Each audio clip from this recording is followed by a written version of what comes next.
할렐루야. 우리 옆 사람 인사하겠습니다. 잘 오셨습니다. 오늘은 사사기 15장 9절에서 12절 말씀을 가지고 우리의 싸움의 대상은 누구일까요? 라는 제목을 가지고 하나님 말씀을 나누도록 하겠습니다. 여러분, 우리 한번 봉독해 보겠습니다. 우리 따라해 보시길 바랍니다. 우리의 싸움의 대상은 누구일까요? 누굴까요? 외수 같은 남편입니까? 아니면 속 썩이는 모건 식구들입니까? 아니, 우리의 싸움의 대상을 우리가 분명히 알아야 우리가 싸움에서 이겨야 한다는 것이에요. 싸움의 대상을 모르면 우리는 늘 지고 말아요. 상처를 받게 되고, 그래서 우리는 분명히 싸움의 대상을 알아야 합니다. 제가 어렸을 때에 성경에 나오는 장사 삼손과 그리고 그리스 신화에 나오는 헬라 클레스와 둘이 싸우면 누가 이기겠는가 하면서 우리 어린 친구들끼리, 제가 어렸을 때 친구들끼리 이 논쟁을 벌인 적이 있습니다. 여러분, 그리스 신화에 나오는 헬라클레스를 한번 보겠는데요. 이렇게 생겼어요. 지금 뭐 사자 입을 이렇게 막 뜯고 그러는 모습이 나옵니다. 뭐 가상이죠. 없는 신화적인 존재. 그리스 신화의 헬라클레스. 그리고 이제 성경에 나오는 삼손이 나옵니다. 삼손이 이제 드릴라가 지금 이렇게 머리에다가 삭도를 대는 거예요. 머리를 이렇게 자르는 장면이 나옵니다. 여러분, 누가 이길 것 같아요? 삼손이 이기겠습니까? 헬라클레스가 이기겠습니까? 예? 당연히 삼손이 이기죠. 왜냐하면 헬라클레스는 신화적인 존재고 없는 거고요. 삼손은 역사에 기록된 사사 삼손이라는 거예요. 그래서 삼손은 이깁니다. 그리고 이 삼손이 우리가 배워야 될 점이 참 많아서 오늘 제가 이 본문의 주인공으로 제가 이렇게 초대를 했습니다. 자, 이 삼손은 본래부터 나실인입니다. 여러분, 나실이라는 소리 많이 들어봤죠? 나실인은 하나님께 구별돼 드려진 자를 나실인이라 우리가 이렇게 얘기하고 있습니다. 나실이로 구별되어지면요, 하지 말아야 될 조건들이 많아요. 평생 술을 먹지 말아야 합니다. 그리고 두 번째로 머리털을 자를 수 없고요. 그리고 부정한 것을 접촉할 수가 없습니다. 성경에 나온 인물 중에는 세례 요한이 있죠. 신약에는 세례 요한이 있고, 그리고 사무엘도 예속하고, 그리고 삼손이 예속하는 나실인입니다. 그럼 이 나실인이 오늘날 누구를 가리키냐면요, 바로 예수 그리스도를 믿는 우리들을 가리키는 거예요. 성도들을 가리키는 것이 나실인이라고 말하는 것입니다. 원래 이 성도란 카도시에서 나오는 말로 구별된 자란 뜻입니다. 그러니까 누구에 의해서 구별되어져 있습니까? 하나님께서 예수 믿는 자들을 구별해서 이렇게 모아둔 거, 구별된 거, 세상과 거리를 두고서 이렇게 모아둔 무리들을 성도라고 얘기를 해요. 그러니까 하나님께서 여러분들을 세상 사람과 섞이지 않게끔 이렇게 구별됐어요. 이것을 우리가 거룩하다라고도 우리가 얘기할 수가 있습니다. 거룩하다, 구별되다라고 이야기합니다.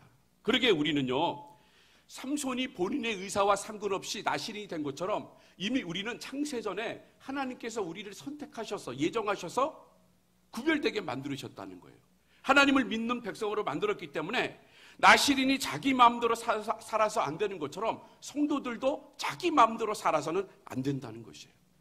누구의 말을 듣고 살아야 합니까? 바로 하나님의 말씀대로, 하나님의 법도와 하나님의 규례대로 살아가는 것이 바로 성도의 모습이 되어야 한다는 것입니다.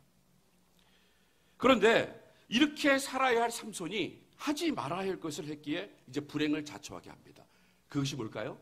바로 이방 여인과 결혼을 합니다. 이방 여인과 결혼을 합니다. 그래서 삼손은 블레셋 여인과 결혼을 하면서 그의 인생이 불행해지고 마는 것을 우리는 성경을 통해서 보게 됩니다. 그의 장인이 자신의 아내를 블레셋에게 내줘요. 참 이상하죠? 블레셋에게 내주니까 삼손이 내 아내가 어디 있습니까? 했더니 네 아내의 동생도 예쁘니까 네 아내의 동생과 또 결혼을 해도 그 아내의 동생과 결혼을 해도 된다. 이런 소리를 들었어요. 그러니까 여러분 화가 나겠어요, 안 나겠어요? 조강지처를 버리고, 그것도 조강지처도 자기의 원수인 블레셋에게 내주고서, 그리고 지금으로 얘기하면 처제죠. 처제를 아내로 삼으려니 너무 화가 났습니다. 너무 화가 나가지고 이 여우 300마리를 모아가지고 여우 300마리 꼬리를 다 묶어서 거기 꼬리에다 불을 질러버려요. 그리고 불을 지르는데 어디다 놔두냐 하면 블레셋이 농사 짓고 있는 밭에다가 다 풀어버려요. 그리고 여러분 그 여우 300마리가 얼마나 많겠습니까? 그래서 이 블레셋이 이 경작하는 그 밭을 다 쑥대밭처럼 만들어버려요. 쑥대밭으로 만들어버리니까 이 또 블레셋 사람이 화가 나겠습니까? 화가 안 나겠어요. 화가 너무나 많이 나는 거예요. 아니 어떤 놈이 그렇길래 우리 밭을 이렇게 쑥대밭으로 만들었냐? 그래서 알고 다 확인해 봤더니 누가 그랬냐 하면 범인이 삼손이라는 거예요. 그래서 삼손과 시비가 붙습니다. 삼손과 시비가 붙어서 삼손이 8절에 보니까 이렇게 말하고 있어요. 제가 8절 말씀을 봉독하겠는데요. 블레셋 사람을 크게 도륙하고 내려가서 에담바이툼에 거하니라 라고 말을 하고 있어요. 그러니까 크게 도륙했다는 것은 뭐냐면 블레셋 사람들이 자기를 치려고 하니까 삼손이 이제 역공을 하는 거예요.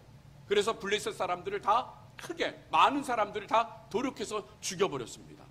그런데 어떤 일이 벌어지냐면 9절입니다. 우리 오늘 본문 말씀 9절을 한번 봉독해 보도록 하겠습니다. 시작. 이에 블레셋 사람이 올라와서 유다의 진을 치고 레히에 편만한지라.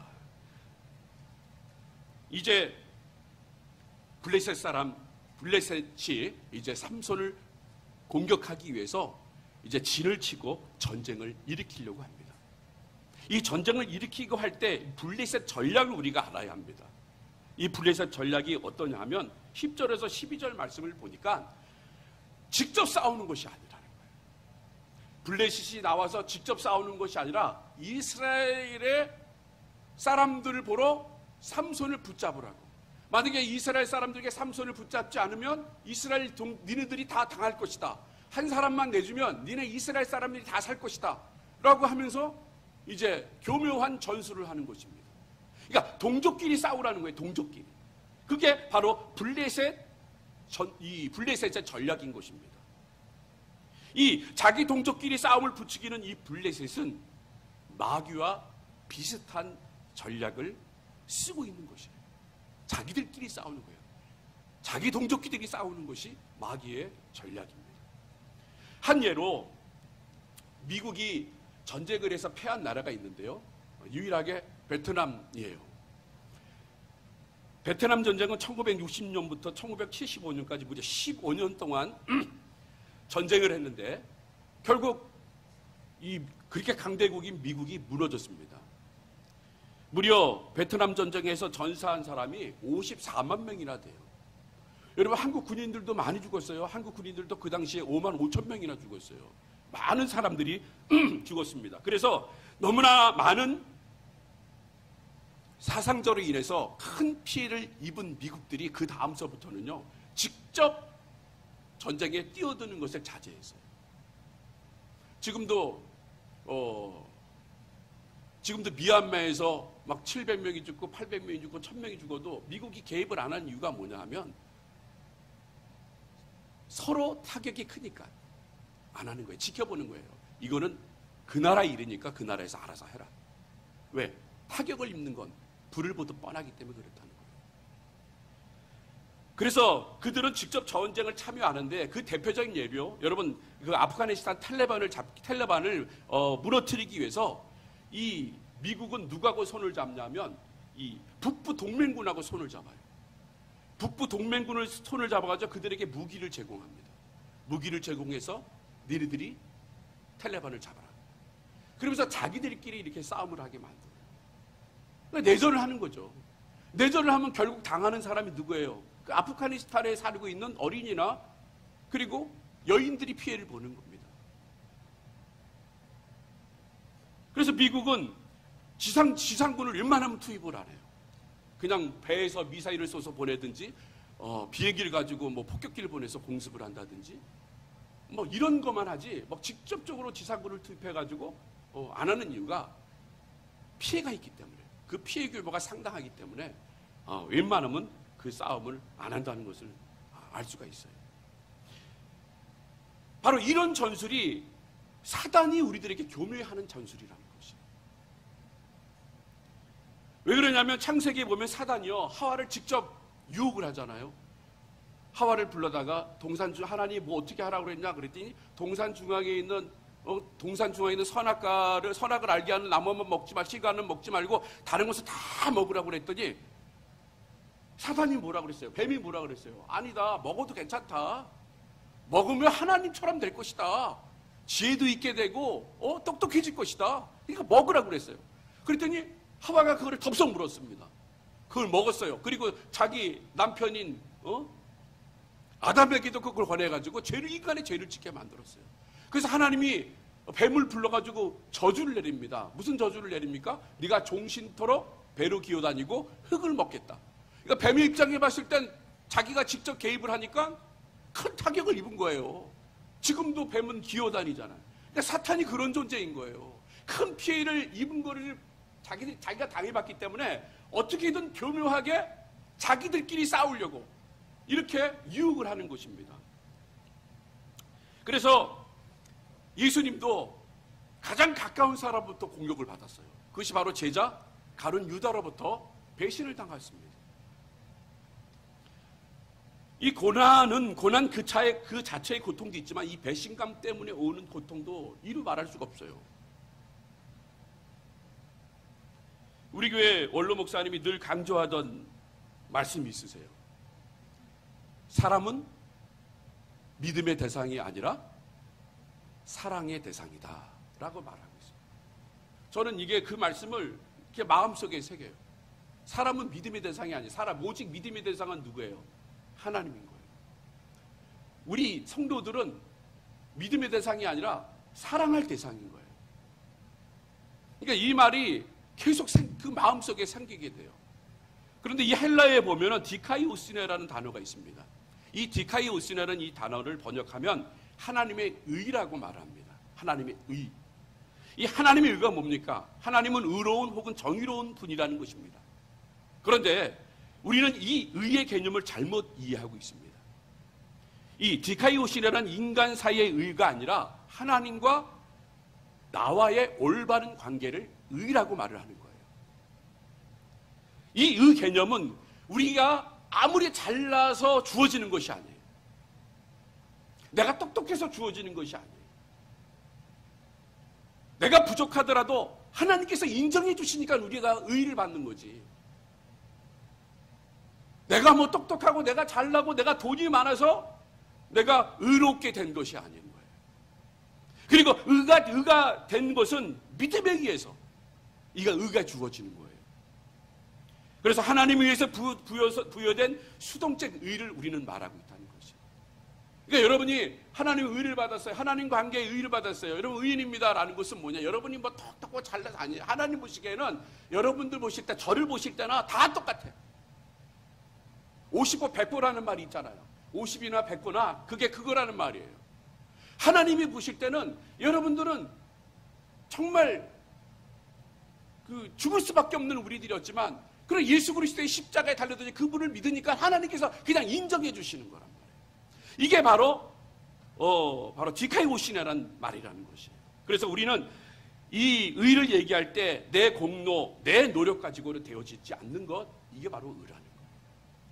그래서 하나님께서 우리들에게 의를 주셨는데 그것이 바로 십자가의 의라는 거예요. 그래서 로마서 1장 17절 말씀을 보면 이런 말씀이 있습니다. 복음에는 하나님의 의가 나타난다라고 얘기해요. 복음이 뭘까요? 사도 바울이 계속적으로 얘기하는 복음은 바로 십자가예요. 십자가에 달려 돌아가신 예수 그리스도. 그게 복음이라고 그런 거예요. 그래서 복음에는 하나님의 의가 나타난 거예요. 그래서 믿음에서 믿음으로 이르게 하나니 기록된 바 오직 의인은 믿음으로 말미암아 산다라고 말씀하시는 것은 바로 여러분들이 십자가에 달려 돌아가신 그 예수를 믿었기 때문에 하나님이 여러분을 의롭게 여겨주신 거란 말이에요. 아무 조건이 없어요. 그 하나만 우리가 있으면 하나님은 우리를 의롭게 여겨주신다는 거예요. 그런데 우리가 사는 세상은요, 무엇이 옳은지 무엇이 잘못된 것인지를 따지면서 시시비를 가린다는 거예요. 성도들끼리도 마찬가지입니다. 여러분 제가 아까 얘기했죠. 하나님이 여러분을 보시길 때는 다 50고 100고예요. 그런데 우리가 성도들을 봤을 때 그 의를 얘기를 합니다. 뭐가 정당하느냐, 뭐가 잘못된 거냐. 하나님이 여러분들에게 성도들과의 관계 속에서 그 의를 주장하지 말아야 되는 거예요. 왜? 그건 굉장히 그거는 교만한 거예요. 하나님이 여러분을 조건 없이 사랑하기 때문에 우리는 나는 옳고 너는 틀리다 이런 개념으로 성도들을 우리가 판가름하면 안 된다는 것입니다. 하나님이 요구하시는 성도들 간의 의는 뭐냐면요, 사랑과 자비예요. 많은 끝까지 여러분을 사랑하는 거예요. 저 사람이 나를 실망시키고 저 사람이 나에게 아픈 말을 하고 저 사람이 나에게 상처 주는 말을 하더라도 하나님이 여러분들에게 요구하시는 것은 무엇이냐면 사랑하라는 거예요. 자비를 베풀라는 거예요.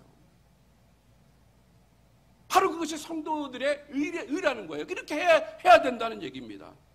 그래서 우리는 이 믿음은 이 두 가지를 붙잡는 거예요. 그래서 로마서에서 말하고 있는데 첫 번째 믿음은 하나님과 나의 관계에서 예수 그리스도의 십자가의 피를 붙잡는 것이에요.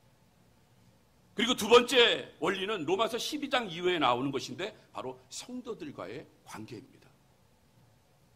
거기서는 교회를 어떻게 사랑해야 되고 어떻게 봉사해야 되고 성도들끼리 어떻게 사랑해야 되는지 로마서 12장 이게 쭉 나와요. 그래서 우리들은요, 성도들의 관계 속에서는 끊임없는 사랑과 자비를 베풀어야 한다는 거예요. 제자들이 어느 날 예수님께 질문을 던집니다. 예수님, 저 사람이 내게 잘못했는데 내가 몇 번이나 용서하면 되겠습니까? 라고 질문을 던집니다. 그때 예수님이 뭐라고 그러셨어요? 7번씩? 70번이라도 해라. 그렇다고 뭐 정확하게 490번 하라는 얘기가 아니라 너희들이 할 것은 다른 거 필요 없다는 거예요. 끊임없는 용서와 끊임없는 자비와 풍성한 사랑을 나눠주고 받는 것이 너희들의 의무라는 거예요. 구원받은 주의 백성이라면 그렇다는 이거예요. 그래서 이러한 기본을 철저히 붙잡으면 자신에게 가장 가까운 사람이 상처 주고 배신하고 공격하여도 참을 수 있으며 어떠한 도전이 와도 이길 수 있다는 것이에요. 다시 말하면 이 하나님과의 관계에서 디아스온에는 뭐냐? 코람데오예요. 하나님 앞에서 올바르게 행동하는 거예요. 하나님과의 관계, 하나님 나를 의롭게 여겨주신 것을 감사해서 하나님과에게를 올바르게 이끌어가는 거예요. 그리고 옆으로는 성도들과 끊임없는 자비와 사랑을 베풀어 주는 거예요. 조건 없이 자비와 사랑을 베풀어 주시는 거예요. 왜냐하면 하나님께서 여러분을 그렇게 인정해 주셨기 때문에 우리 성도들에게 그렇게 보여줘야 한다는 거예요. 근데 여기서 12절 말씀 우리가 한번 우리 봉독 한번 해보겠는데요. 12절 말씀 봉독합니다. 시작. 그들이 삼손에게 이르되 우리가 너를 결박하여 블레셋 사람의 손에 붙이려고 이제 내려왔노라. 삼손이 그들에게 이르되 너희는 친히 나를 치지 않겠다고 내게 맹세하라. 자, 여기 보면요, 삼손은 동족인 이스라엘 사람들에게 순순히 잡혀줄 테니 자기를 죽이지 않겠다고 맹세하라고 합니다. 이것은 뭐냐면 자신의 동족과 싸우지 않겠다는 얘기예요. 여러분, 삼손이 어떤 사람이에요? 나귀의 새 턱뼈를 가지고 블레셋 사람 1,000명을 다 죽여버린 사람이에요.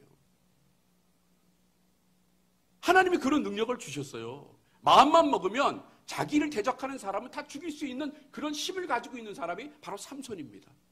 그런데 이스라엘 백성들이 자기를 이렇게 체포해가지고 블레셋 사람들에게 넘기려고 3,000명을 모았어요. 여러분, 3,000명이나 1,000명이나 싸움은 똑같은 거예요. 그런데 삼손이 뭐라 그럽니까? 내가 순순히 잡혀주겠다. 내가 너희들과 싸우진 않겠다는 거예요. 내가 너희들과 싸우지 않겠다는 것, 바로 동족과 싸우지 않겠다는 이 자세를 우리들에게 보여주고 있다는 것이에요. 바로 이것이 우리 성도들이 본받아야 할 자세인 것입니다.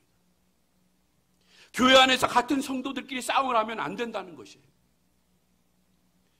우리는 예배 중에 늘 고백하는 사도신경이 있습니다. 전등하사 천지를 만드신 하나님을 내가 믿사오며. 그런데 그 중에 거룩한 공예와 성도가 서로 교통하는 것을 믿사오니라고 여러분 매일 주일마다 우리가 고백을 하잖아요. 새벽 예배 때마다 고백을 하잖아요. 거룩한 공예라는 것은 무엇이냐면요, 바로 교회를 말하는 거예요. 여기서 우리는 이 두 가지를 확신하는 믿음의 고백이 필요하다는 것입니다. 그 첫 번째는 뭐냐 하면 우이제일교회는 하나님이 세우셨다는 것을 믿는 것이에요. 여러분, 우리 우이제일교회 하나님이 세우신 것을 믿습니까? 49년 전에 우리 원로 목사님인 이무흥 목사님께서 세우신 것이 아니라 하나님께서 이무흥 원로 목사님을 선택하셔서 우이동을 보내시고 이곳에 우이제일교회를 세우셨다는 것, 이것이 바로 거룩한 공예라는 거예요. 이것을 확신이 우리들에게 있어야 되는 거예요. 그리고 두 번째 확신은 뭐가 있어야 되냐 하면요, 하나님이 우이제일교회를 통해 일하신다는 것을 믿는 것을 고백하는 것이 바로 거룩한 공예를 믿는다는 얘기인 거예요. 여러분, 하나님이 우리 우이제일교회를 사용할 줄 믿습니다. 이거를 매 시간마다, 매 예배 때마다 고백하려 해야 되는 거예요. 하나님 이 시대에 우이제일교회를 하나님 사용해 줌을 믿습니다. 하나님 이 우이제일교회는 하나님이 세우신 교회입니다. 이렇게 우리는 늘 거룩한 공예와 성도가 서로 교통하는 것을 믿사오면서 이렇게 고백하는 것입니다. 그럼 누구를 통해 일하십니까? 하나님께서 일하신다고 하는데 누구를 통해서 일하십니까? 바로 목사님을 세우셔서 일하시는 거예요. 여러분, 우리가 이거를 잊어버리면 안 돼요. 하나님께서 원로 목사님 부르셔서 목회를 하시고 이끌어 가시듯 이제 하나님께서 담임 목사님 부르셔서 이끌어 가시는 거예요. 하나님이 세우셨기 때문에 이게 바로 거룩한 공예를 믿는다는 신앙의 고백이 여기서 표현되어진다는 거예요. 그래서 목회자는요, 완전하진 않아요. 다 장단점이 있습니다. 저도 단점도 있고, 단점이 더 많죠. 단점도 있고, 장점도 있고. 그럼 성도들은 뭘 봐야 돼요? 단점만 봅니까? 저 사람 단점만 봐가지고 저 사람은 왜 저러냐, 저 목사님은 왜 저러냐, 저 전사님. 그럼 목회 하겠어요? 생각해 보세요. 여러분, 남편이 밥을 했는데, 야, 너는 맨날 밥을 하면서 이 모양 이 꼴이냐, 반찬도 손맛이 없어가지고 진짜 맛이 왜 이러냐. 그러면 밥할 맛이 나요? 아, 그래요, 안 그래요? 아, 그래도 해요?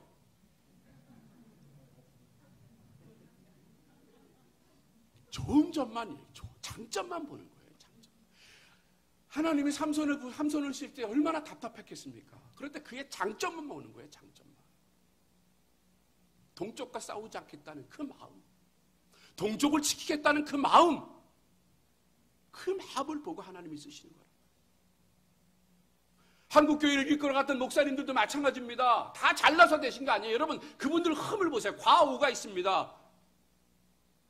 잘못한 것보다 잘한 게 많아서 하나님이 쓰시는 거예요. 여러분, 우리 목사들도 그렇게 봐주셔야지. 그래 협력해 나가는 거예요.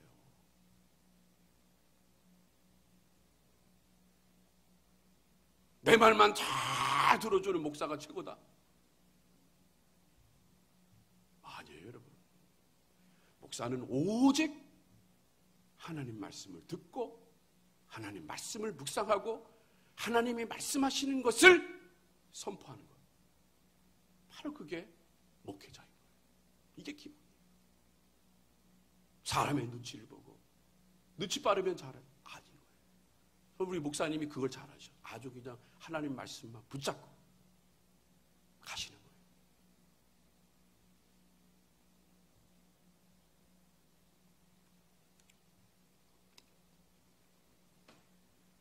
제가 2007년 4월 7일에 우이제일교회 교육전도사로 부임을 했습니다.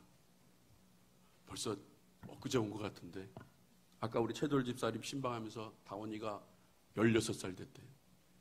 제가 처음 왔을 때 다원이가 1살인가 2살밖에 안 됐는데 벌써 16살이 됐대요. 제가 중등부 교육전도사로 왔는데 지금도 드럼을 치시면서 교회에서 열심히 봉사하시는 우리 최돌 집사님, 그 당시 중등부 부장 선생님이셨어요. 근데 저는 처음 부임하자마자 한 2주 정도 지난 다음에 정선에 수련회 답사가 있어서 몇 선생님들과 함께 가는 길에 차 안에서 제가 선생님들 들으라고 우리 최돌 집사님한테 이렇게 부탁을 했습니다. 중등부 예배와 중등부 교육에 대해서는 제가 다 책임을 지고 열심히 할 테니까 부장 선생님은 행정에, 그것을 뒷받침할 수 있는 행정에 열심히 해주시길 바랍니다. 그랬더니 우리 집사님이 정말 잘하시더라고요. 열심히 서포트 해주셔요. 잘해주셨어요. 그 당시에 정말 우리 교육부서가 엄청난 부흥을 했잖아요. 그 당시 중등부만 출석이 85명 정도 됐죠. 85명. 전도 대회 하면은 막 18명씩 이렇게 전도하고, 그 애들이 지금 정착해서 지금 청년들이 되고.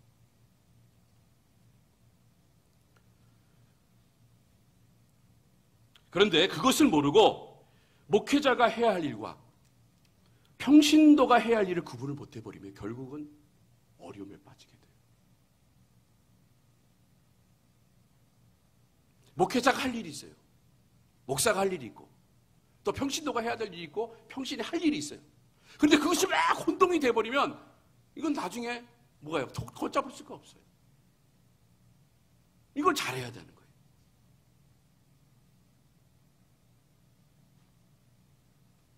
그렇게 되면 결국은 감정이 상하게 되고 일촉즉발의 상황도 연출될 수 있다는 것을 우리는 알아야 합니다. 그러기에 우리는 마귀에게 대적하되 같은 성도들끼리는 권면하고 자비를 베풀며 용서하며 사랑하는 것이 바로 참된 성도의 모습이라는 것입니다.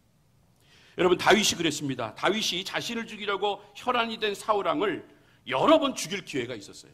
그런데 그가 여호와의 기름 부은 자이기 때문에 그는 죽이지 않았다는 거예요. 또한 다윗은 그의 형 엘리압과 싸우지 않고 블레셋의 골리앗과 싸운 것을 보면 우리는 알 수가 있습니다. 오늘 12절 말씀에도 삼손이 생각하는 진짜 싸움의 대상은 자신의 동족이 아니라 블레셋임을 알았다는 것이에요. 사랑하는 성도 여러분, 우리의 싸움의 대상을 우리는 분명히 잘 알아야 합니다. 싸움의 대상은 교회 안에 있지 않습니다. 나에게 서운한 마음을 주고 나에게 상처 주는 많은 것은 교회 중직자들이 아니고 재직들이 아니고 목장의 목을 식구들이 아닙니다. 우리의 싸움의 대상은 이간질의 명수 사단이라는 것을 우리는 알아야 합니다. 절대로 혈육에 있지 않습니다. 에베소서 6장 12절에 이런 말씀을 합니다. 우리 한번 다 같이 에베소 6장 12절을 봉독하도록 하겠습니다. 우리의 씨름은 혈과 육에 대한 것이 아니요 정사와 권세와 이 어두움의 세상 주관자들과 하늘에 있는 악의 영들에게 대함이라. 여러분, 우리의 적은 누구라고 얘기합니까? 어두움의 세상 주관자들과 하늘에 있는 악의 영이라고 말하고 있습니다. 여러분, 지피지기면 백전백승이라고 말하고 있습니다. 적을 알고 나를 알면 어떤 전쟁이든 승리한다는 것이에요. 그렇기 때문에 우리는 적을 잘 알고 파악을 해야 합니다. 제가 신병교육대에서 조교로 군복무를 했다는 것 아시죠? 신병교육대 6주간의 교육 중에 4주차 때 사격훈련을 합니다. 그 사격 전에 PRI를 시키는데 이것이 얼마나 고된 훈련이냐 하면 PRI, 그냥 피가 나고 알이 배고 이가 갈린다는 뜻으로 PRI라고 얘기를 하는데, 그 PRI를 하고 난 다음에 드디어 이제 사격을 하러 사로에 올라갑니다. 첫 번째 사격을 할 때는 그 신병에게 10발의 총알을 지급을 하고, 그리고 두 번째 사격 때는 20발의 사격을 이제 총알을 줘요. 근데 이제 첫 번째 타임 때 사격을 10발을 쏘는데 나중에 10발을 다 쏘고 난 다음에 총을 옆에다 놔두고 표적을 확인해요. 표적을 확인하면 갑니다. 근데 표적을 확인하는데 어떤 그 한 표적에는 아무리 많이 맞춰도 몇 발이 맞춰져야 다 명중이 된 거예요. 10발 중에 10발이 맞춰져야 되는데 막 16발이 맞춰졌어요. 야, 신기하다. 어떻게 10발이 16발이 됐을까? 이상하다 싶어서 또 옆에 있는 사로의 표적을 또 확인해 봤더니 거기는 한 발도 안 맞은 거예요. 그래서 이 훈련병한테 제가 얘기를 했습니다. 아니, 총을 어떻게 쐈길래 너는 그 하나도 이 표적에 맞질 않았느냐라고 물어봤더니 자기는 나름대로 열심히 표적을 보고 쐈다는 것이에요. 그런데 왜 한 발이 안 맞았는데 자기도 이상하다는 거예요. 그래서 이제 두 번째 20발을 지급하는 그 시간에 제가 유심히 그 훈련병이 총 쏘는 것을 제가 보았어요. 그런데 정말 총을 잘못 쏘고 있었어요. 어떻게 쏘냐 하면 총을 쏘기 위해서는 왼쪽 눈을 감고 오른쪽을 뜨고 가늠자와 가늠쇠를 정확하게 일치시키고 난 다음에 정확하게 격발을 해야 되는데, 근데 이 친구는 봤더니 격발을 하긴 하는데 오른쪽 눈은 감고 왼쪽 눈만 뜨고서 총을 쏘는 거예요. 그러니까 그 왼쪽 눈이 어디로 보고 있을까요? 그 옆에 있는 표적을 보니까 그냥 빵빵빵 해서 쏜 거예요. 여러분, 잘못 보고 쏘니까 내 표적으로 가야 되는데 다른 사람 표적으로 가는 거란 말이에요. 우리가 그러면 안 되잖아요. 우리의 영적인 눈이 안 떠져서 우리의 싸움의 대상이 사돈인데 엉뚱한 대상과 싸우라면요, 그건 내 손해고 그건 교회 손해인 거예요.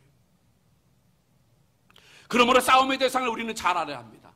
삼손이 자신의 동족 3,000명을 동원하여 자신을 잡아 블레셋으로 넘겨주려고 해도 그는 동족과는 싸우지 않고 그의 싸움의 대상은 오직 블레셋으로 정한 것처럼 우리도 우리의 싸움은 예수 그리스도를 믿는 같은 성도가 아니라 악한 영 사단임을 우리는 기억해야 한다는 것이에요.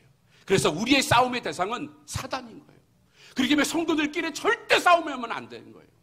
성도들과는 어떤 관계가 이루어져야 돼요? 자비와 사랑을 베풀어야 하는 거예요. 마음의 앙심을 품으면 안 돼요.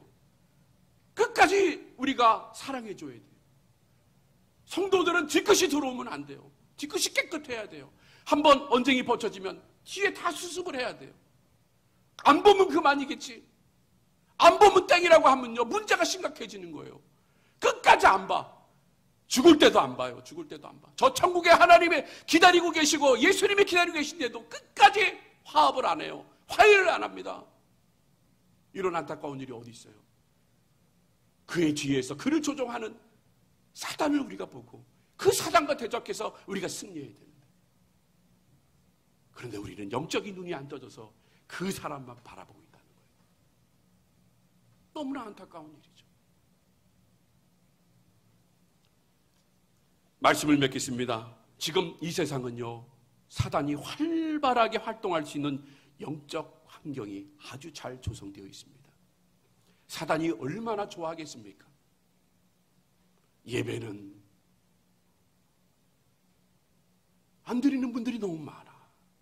사단이 아무리 예배드리지 마라 그렇게 해도 끝까지 그 예배를 사모하고 주일날 나와서 하나님 앞에 예배를 드렸던 사람들이 이 코로나라는 보이지 않는 바이러스 이래서 예배를 안 드리기 시작해요.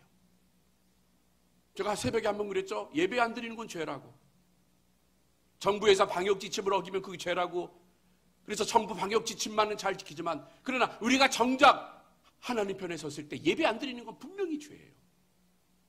그 죄는 우리가 쉽게 범하고 있어요. 그래서 끊임없이 교회에서 실시간으로 우리가 예배를 전송해 주는 이유가 뭡니까? 여러분, 죄 짓지 말라고. 어느 현장에 가서든지 하나님 앞에 예배 드리라고. 그래서 실시간으로 계속 전송하고 있는 거 아닙니까? 그런데도 안 드리는 분들이 많아요. 이게 사단이 볼 때는 얼마나 행복하겠어요? 사단이 볼 때는 얼마나 기쁘겠습니까? 야, 자네들이 예배 안 드린다. 하나님을 기쁘게 해주지 않는다. 기쁘게 해드리지 않는다. 얼마나 사단이 좋아하겠습니까? 그렇기 때문에 우리는 이럴 때일수록 근신해야 된다는 거예요. 깨어 있어야 한다는 것입니다. 정신 차리면서 우리가 신앙생활을 합니다. 아니란 믿음을 가지고 우리가 신앙생활하면 우리는 낙오될 수밖에 없다는 거예요. 그러므로 사랑하는 성도 여러분, 하나님 말씀과 성령의 권능으로 영적 무장을 하시는 저와 여러분이 되시기를 바랍니다. 그러면 이 때에, 이 마지막 때에 우리의 대적 사단과 싸워 우리는 승리할 수 있습니다. 그 승리를 누리시는 저와 여러분이 되시기를 주님의 이름으로 축복합니다.